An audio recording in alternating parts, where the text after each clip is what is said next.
Bien, Alberto, bien, bien. Bueno, ¿traspié para el gobierno o no? Digo, ¿cómo lo Es analizás? enorme, pero Enorme. además, lo de la elección de Santiago del Estero también fue duro, ¿no? Sí, sí, sí. Fue un papelón. Porque fue un papelón de los que creían que iban a pintar el país de violeta y ahora ven que los gobernadores empiezan a tomar distancia porque saben que el aporte de Milei es más el espanto que la ayuda, ¿no?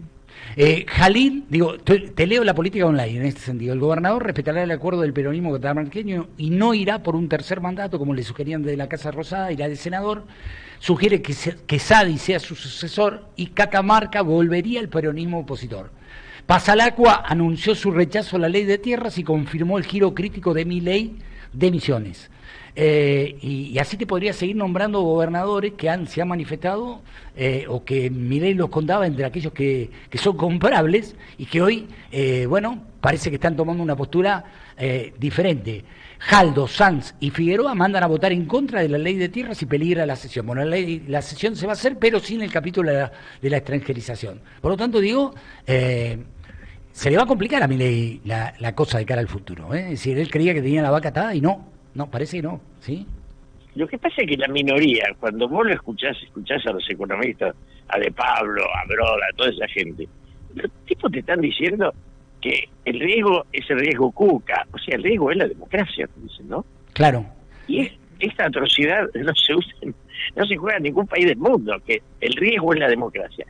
Y apareció este corto de carajo del streaming del imbécil este de Fantino, Sí. donde planteaban que la provincia de Buenos Aires había que tirar una pal, expulsarla del país, eliminarla, hacer...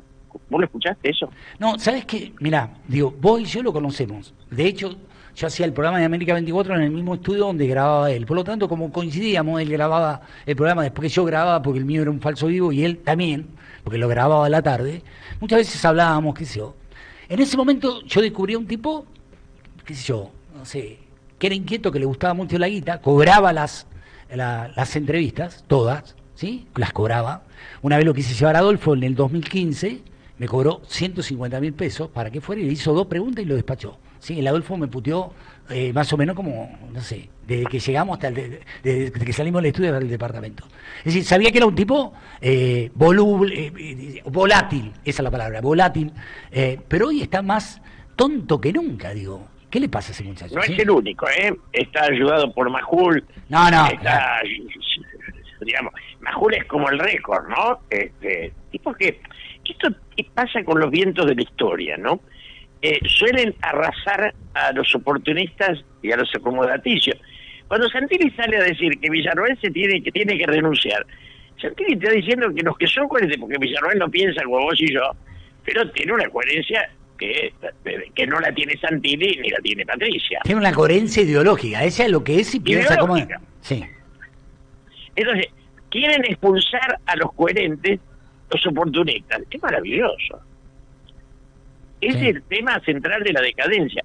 Ahora, esos mismos tipos, los Fantino y los Majulés, le va a costar caminar las calles de su ciudad después de todo este tiempo de alcahuetería, ¿no? No tengo ninguna duda, sí, le va a costar y mucho, ¿sí?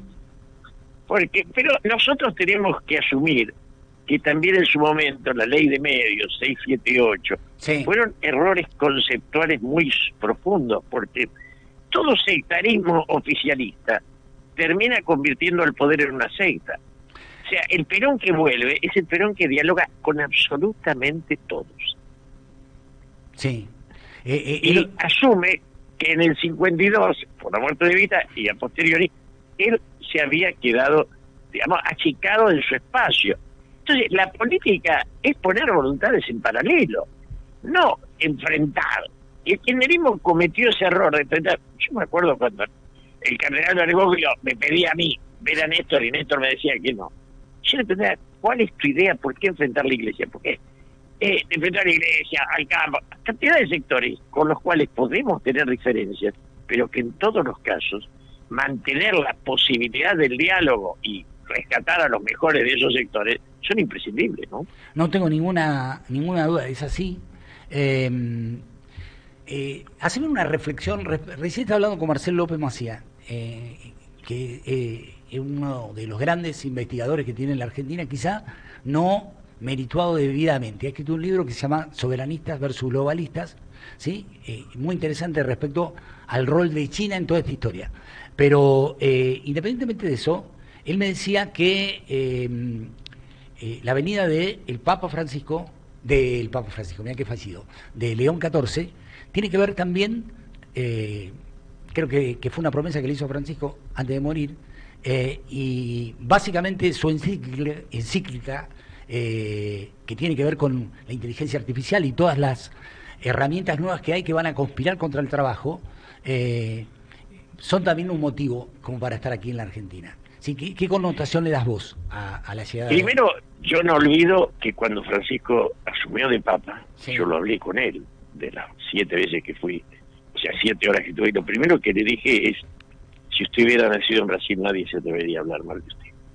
O sea, asumamos que los países hermanos, Brasil, Uruguay, Chile, tienen una unidad en los hechos fundamentales, que son aquellos que son bendiciones a su patria. Sí. Y acá contrataron a la bestia analfabeta bruta de Lori Sanata, que hablaba mal del peronismo y del Papa, diciendo pavadas, pero absoluta pavada. Pero se lo pasaba en Clarín y Nación una quincena de cada uno, una semana cada uno. Entonces, vos te quedabas helado y decías, pero ¿cómo puede ser?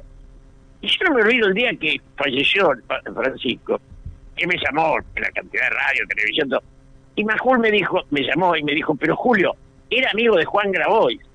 Y entonces, yo le digo, Luis, no me acuerdo, pero más o menos, no podés poner tu odio por encima del hecho histórico de que estén Trump, Biden, que esté el mundo despidiendo a este gran hombre, que vos no lo podés soportar porque te queda grande la mediocridad, porque Juan Grabois es un personaje digno de ser respetado. Yo puedo tener diferencia o no, pero que el gorilismo ha llegado con Milei a momentos muy difíciles. Y ahora cuando venga León XIV, la va a pasar mal Milei y sus alcahuetes, porque las cosas que hoy plantea la Iglesia, cuyo prestigio la ubica en la centralidad del mundo, son totalmente contrarias a las que plantean estos muchachos. Obviamente esto es un hecho de una enorme connotación. Va a estar en Córdoba, en Luján, en Buenos Aires, va a visitar algunas ciudades del Uruguay también, y después va a estar en Perú, donde va a visitar Lima y otras ciudades del Perú. Este Papa León XIV ha escrito una encíclica que me parece muy interesante y que tiene que ver con el mundo que viene, ¿no? Me parece que es oportuno su viaje, sobre todo en un momento de cambio como el que estamos viviendo. Eso es lo que yo creo, ¿sí? Alberto, cuando vos y yo éramos jóvenes, sí, nos movía el marxismo, la socialdemocracia, el socialcristianismo. Hoy todo eso fue sustituido por el peso de la religión, porque en el fondo el egoísmo tiene que ser ateo, y la fe, la trascendencia, es lo que cuestiona a ese egoísmo de los grandes ricos y los enfermos de la acumulación, ¿no? Sí, sin duda. El gobierno obviamente va a intentar capitalizar esto, dijo la visita del Santo Padre. No puede porque los contenidos no le caen bien. No, y además porque trató de maligno el antecesor al Papa León XIV, ¿sí? Es decir, lo que pasa es que nosotros nos vamos olvidando porque el devenir de las cosas nos obligan a ir tratando un tema, al otro día otro, pero fue capaz de decir este tipo de cosas, lo cual, es decir, el archivo lo destruye a Milei, ¿no?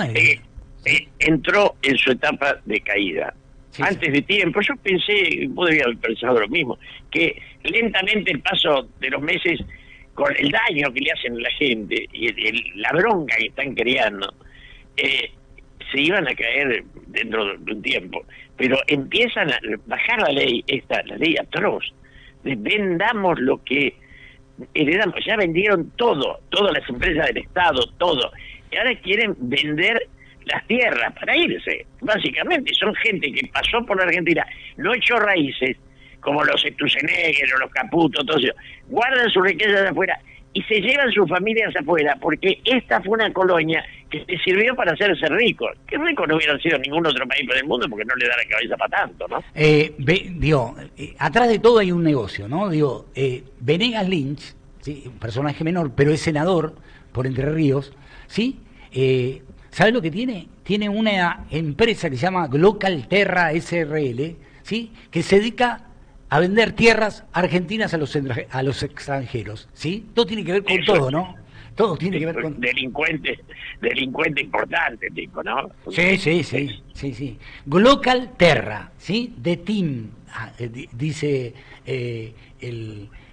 la bajada de la nota, ¿no? Estamos en un país donde está todo dado vuelta.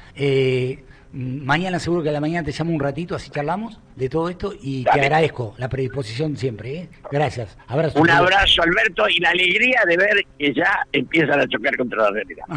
Chau.